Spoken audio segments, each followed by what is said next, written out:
श्री स्वामी समर्थ. लक्ष्मीचे नियम कसे पाळावेत?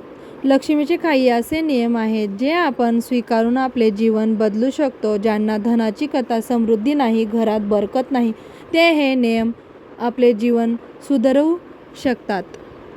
पण हा व्हिडिओमध्ये पुढे जाण्याआधी जर तुम्हालाही माता लक्ष्मीच्या कृपा आशीर्वाद तुमच्यावर सदैव राहावे असे वाटत असेल तर व्हिडिओला एक लाईक, सबस्क्राईब नक्की करा.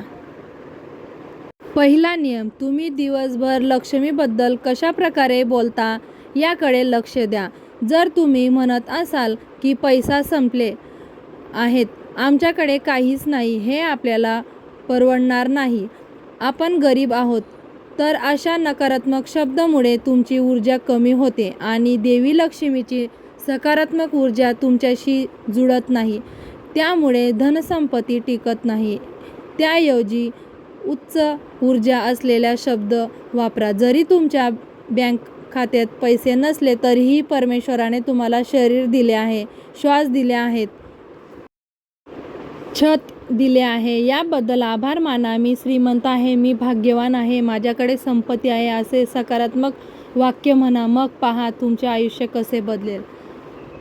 दुसरा नियम, आपण अनेकदा फक्त दिवाळीच्या वेळीच घरची साफसफाई करतो, पण लक्ष्मी घरात नांदावी यासाठी नेहमी स्वच्छता ठेवा. तुमची खोली, अलमारी, बाथरूम, खिडक्या आणि प्रत्येक कोपरा स्वच्छ ठेवा. फक्त घरची नाही तर शरीराची स्वच्छता देखील महत्त्वाची आहे. हे शरीराचे तुमची खरी संपत्ती आहे. त्यामुळे शरीराची देखभाल करणे ही सर्वात मोठी संपत्तीच गुरुकिल्ला आहे. आपली स्वच्छता केवळ शरीरापुरतीच मर्यादित नसावी तर मनाचीही शुद्ध आवश्यक आहे. आपण कसे विचार करतो, दुसऱ्याबद्दल कशा प्रकारे बोलतो यावर आपल्या ऊर्जाचा प्रभाव पडतो. जर हे विचार सुद्धा नसतील तर आपली ऊर्जा कमी होते. त्यामुळे आपल्या आहारावर लक्ष द्या. शरीरातील सर्व घाण बाहेर जाईल.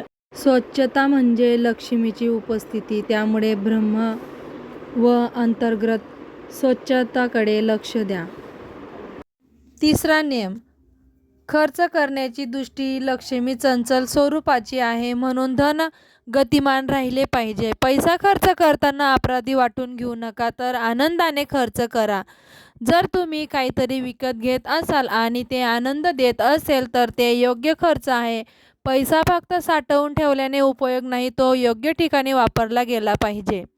चौथा नियम, दान आणि सकारात्मक भावना. जेव्हा तुम्ही इतरांना धन देता, गिफ्ट देता, बिल भरता किंवा कोणाला तरी आर्थिक मदत करता, तेव्हा मनातून त्यांच्यासाठी शुभेच्छा द्या. त्यांना आशीर्वाद द्या की लक्ष्मी त्यांचीही घरी सुख समृद्धी घेऊन जाईल. देण्याच्या वेळी तुमची भावना सकारात्मक असली पाहिजे, तर ते धन 10 पट वाढवून तुमच्याकडे परत येते आणि तुमच्या घरातही समृद्धी वाढते.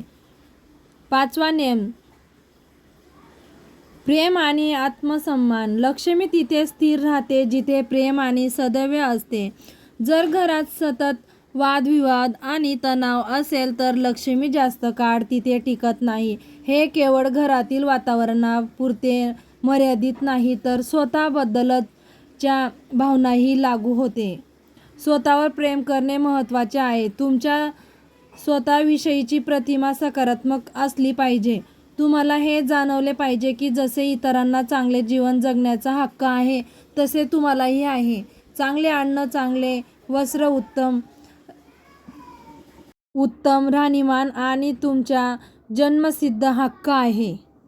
पैसा अडले असतील तर हे लक्षात ठेवा. जर तुम्हाला आर्थिक अडचणी येत असतील, पैसा मिळत नसतील तर स्वतःकडे पहा आणि विचार करा कुठे चुकत आहे.